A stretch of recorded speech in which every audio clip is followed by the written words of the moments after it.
নমস্কার, আমি ইতি। আমার রান্নাঘরে একটা নতুন রেসিপি নিয়ে চলে এলাম। এই রেসিপিটা সেদিন বলেছিলাম, কেউ কিন্তু বলতে পারেনি সঠিক কী দিয়ে রান্না করেছি। আজকে একদম বুঝে যাবে। এই রান্নাটা একদম নতুন, এর আগে আমি কোথাও দেখিনি। এটা একদম নিজের থেকে তৈরি করা। ভাবলাম যে এই জিনিসটাকে অন্যভাবে রান্না করলে কেমন মনে হয়। এটাকে কিন্তু একদম চিপসের মতো ভাজা করেও খাওয়া যায়, খুব টেস্টি হয় খেতে, মুচমুচে হয়।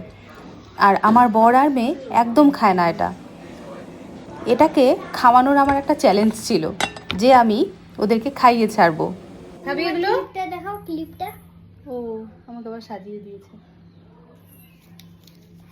খাবে না কেন?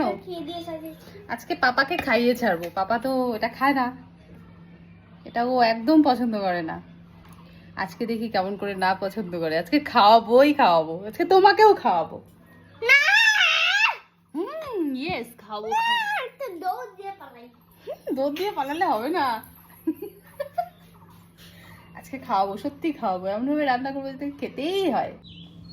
প্রথমে কচুটাকে খোসা ছাড়িয়ে একটু সেদ্ধ করে নিতে হবে। আমি সেদ্ধ বসিয়ে দিয়ে দূরে চলে গেছিলাম, একটুখানি নরম হয়ে গেছিলো। এটাকে নরম করা যাবে না, তাহলে ভাজতে প্রথমে আমাদের মাখাতে একটু অসুবিধা হয়ে যাবে। যদি একটু শক্ত শক্ত থাকে, একদম শক্ত না, মানে একদম মাপ মতো এটাকে সিদ্ধ করে নিতে হবে। তারপর তার মধ্যে আমি দিয়ে দিয়েছিলাম ঠান্ডা জল দিয়ে এটাকে আমি ঠান্ডা করে নিয়েছিলাম। তারপরে তার মধ্যে লেবুর রস, স্বাদ মতো লবণ, একটুখানি লঙ্কা গুঁড়ো, একটু আদা রসুন বাটা, একটু গোলমরিচ গুঁড়ো, সব কিছু ভালো করে দিয়ে এটাকে মেখে নিতে হবে। এরপর দিব কর্নফ্লাওয়ার আর একটা ডিম। সব কিছু ভালো করে মিশিয়ে নিয়ে কর্নফ্লাওয়ারটা দিলে যে এর মধ্যে পিচ্ছিল একটা ভাব থাকে, সেই পিচ্ছিল ভাবটা কিন্তু দলা দলা একরকম হয়ে যাবে। তারপরে এই যে আমার হাত কেটে গিয়েছিল, আমি একটা ব্যান্ডেড লাগিয়ে নিচ্ছি। আমাদের গৃহিণীদের হাত কেটে গেলেও কিন্তু খুব কষ্ট হয় রান্না করতে। তারপর একটা ডিম দিয়ে দিয়েছিলাম, ভালো করে এর মধ্যে মেখে নিচ্ছিলাম। আর সবজির মধ্যে লাগবে একটুখানি ক্যাপসিকাম, একটু পেঁয়াজ কুচি, ক্যাপসিকামটা ছোটো ছোটো করে কেটে নেব, আদা রসুন কুচি, লঙ্কা কুচি আর টমেটো কুচি। এই কয়েকটা জিনিস আমি নিয়ে নিয়েছিলাম। আর বড়াগুলো একটু কড়াইয়ে তেল দিয়ে ভালো করে আমি ভেজে নেব মুচমুচে করে। একে কড়াই পর্যন্ত দিতে পারলেই কিন্তু এই কচুটা জব্দ হয়ে যায়। একে কড়াইয়ে দিলে সঙ্গে সঙ্গে সুন্দর একটা ভাব হয়, কিন্তু তার আগে একটা পিচ্ছিল পিচ্ছিল ব্যাপার, নরম নরম ব্যাপার থাকে। তেলে দেওয়ার পর থেকেই এটা মুচমুচে হতে শুরু করে। এত টেস্ট হয়েছিল খেতে, বড়াগুলো খালিও খেতে পারো সবাই। এই যে আমি মেয়েকে টেস্ট করানোর জন্য নিয়ে আসছি, আর বলছিলাম আমার রান্না যেহেতু হয়নি, তুই একটু একা একা স্নান করে নে। খাবি সস দিয়ে? আমার বাড়িতে 3 জন গিনিপিগ, তার মধ্যে এই একজন। এদেরকে টেস্ট না করালে কি হয়?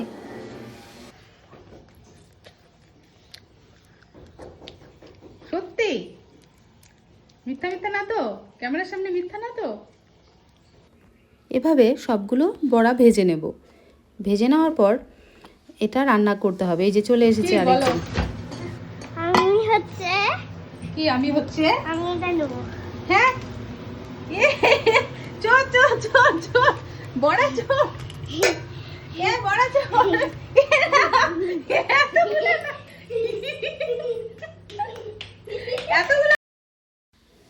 বড়াগুলো ভেজে নেওয়ার পর যে তেলটা থাকবে, বেশি থাকলে একটু কমিয়ে নেব, না হলে ওইটুকু তেল লেগে যাবে।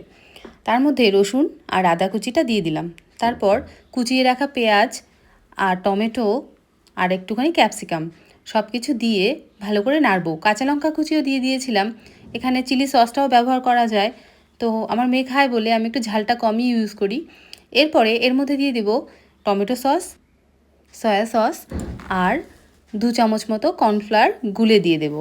এটা একটু মাখা মাখা রাখতে চেয়েছিলাম, তাই আমি বেশি জল কিন্তু ব্যবহার করিনি। এরপর নাড়িয়ে নিয়ে ভালো করে নাড়বো। নাড়ার পর এর মধ্যে বড়াগুলো দিয়ে দেব, দিয়ে কিছুক্ষণ কষতে থাকবো। লবণটা স্বাদ মতো দিয়ে দিয়েছিলাম। আর একটুখানি চিলি ফ্লেক্স ইউজ করব, যেটা শুকনো লঙ্কাটাকে ভেজে নিয়ে, হালকা একটু ভেজে নিয়ে গুঁড়ো করে নিয়েছিলাম, একদম গুঁড়ো না। ব্যাস রেডি আমার সজির মাঞ্চুরিয়ান। যে খায় না তার রিয়াকশানটা একটু দেখে তারপর যাও। তোমার জন্য আজকে একটা স্পেশাল আইটেম রান্না করছি। কি আইটেম রান্না করেছো? এই দেখো, কোনটা দিয়ে শুরু করব? সবই তো সুন্দর। বলো পনির তো না chicken? কি আইটেম? খেয়ে দেখতে হবে। টেস্ট করো, লাস্টে করবা না ফার্স্টে করবা? প্রথমে একটা টুকরা করে দেখি।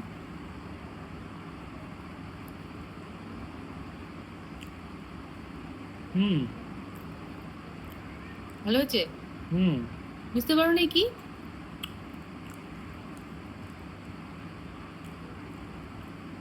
তুমি এটা খাও না। কাঁচা কলা। কাঁচা কলা তো তাও খাওয়াই, এটা একদমই ছুঁয়েই দেখো না তুমি, সেই জিনিসটা খাওয়াচ্ছি। ভালো লাগছে তো? হ্যাঁ, একটু অন্যরকম টেস্ট। যাক, সাকসেস। Thank you.